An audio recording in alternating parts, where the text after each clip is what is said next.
কুচবিহারে কোনো আইনের শাসন নেই, তৃণমূলের শাসন চলছে।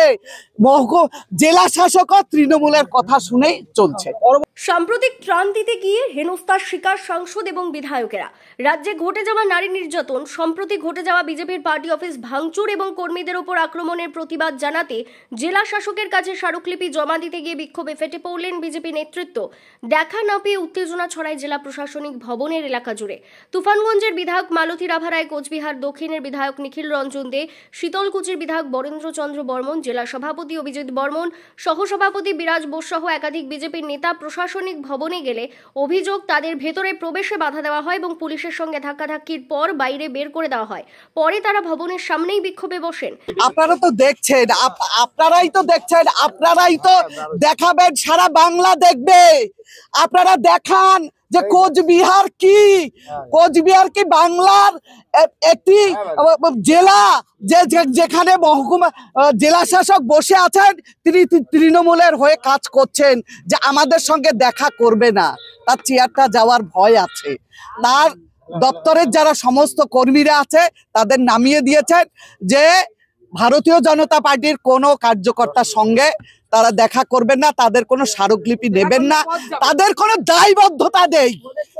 কোনো দায়বদ্ধতা নেই। এখানে পশ্চিম কুচবিহারে কোনো আইনের শাসন নেই, তৃণমূলের শাসন চলছে।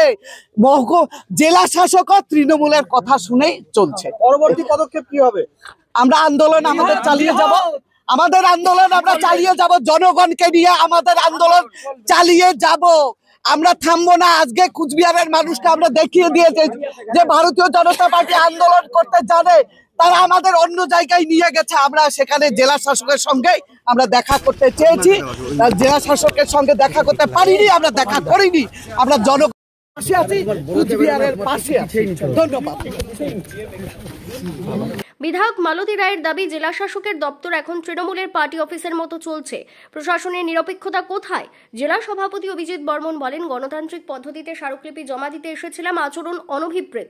বিজেপির অভিযোগ, তাদের কর্মীদের ওপর হামলার ঘটনায় প্রশাসন নিষ্ক্রিয়। প্রশাসনের পক্ষ থেকে এখনো কোনো প্রতিক্রিয়া মেলেনি। রাজনৈতিক মহলের মতে এই ঘটনা জেলা রাজনীতিতে নতুন উত্তেজনা সৃষ্টি করতে পারে।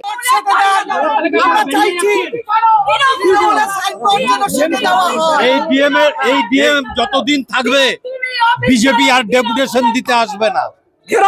যেদিন আসবে সেদিন দেখা করে চলে যাবে। দেখা করবোই যেদিন এবার বিজেপি আসবে ডিএম অফিসে, সেদিন আজকে বলে যাচ্ছি, সেই দিন ডিএম অফিসে না দেখা করা পর্যন্ত আমরা যাব না। আজকে হুঁশিয়ারি দিয়ে দিলাম।